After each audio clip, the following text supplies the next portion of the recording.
DXDC Radyoman Report. Gikwasyon sa sika political analyst kung nganong karon pa nagtanyag og reward money ang otoridad sa pagkasikop kang Kingdom of Jesus Christ kan KOJC leader Pastor Apollo Kibuloy. Sa interview sa DXDC RMN Davao kan Professor Ramon Bellano III, yang gibutyag nga imposibleng magmalampuson ang milyones nga patong sa ulo ni Kibuloy, ilabi na kung napalibutan kini og mga taong matinud-anon kaniya. Sumala pa nga sama kini sa kaso ni former Bucor Chief Gerald Bantag nga nagatubang og murder di nagtanyag og 2 million pesos ang Department of Justice. Apan hangtod karon pakyas gapon sila sa pag-aresto gikan pa ni atong 2022. Gahapon gianunsyo ni DILG Philippines Secretary Binhur Avalos July 8, 2024 nga motanyag sila og 10 million pesos sa makahatag og impormasyon sa gikahimutangan ni Kibuloy og laing tagsaka 1 million pesos sa kaubang akusado nga sila Crescente Canada, Pauline Canada, Ingrid Canada, Jacqueline Roy ug Sylvia Simanyes. Panawagan ni Avalos nga angay mutahan na lang kini sa otoridad ug dili na daganan pang iyang mga kasong child abuse ug qualified trafficking. Simple lang.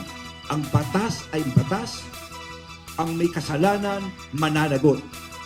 At yan ang gagawin namin, Pastor Kibuloy. Ngayon, simple lang. May warat, wala ka kasalanan, sumuko ka. Sumuko ka. Mahirap ba yun?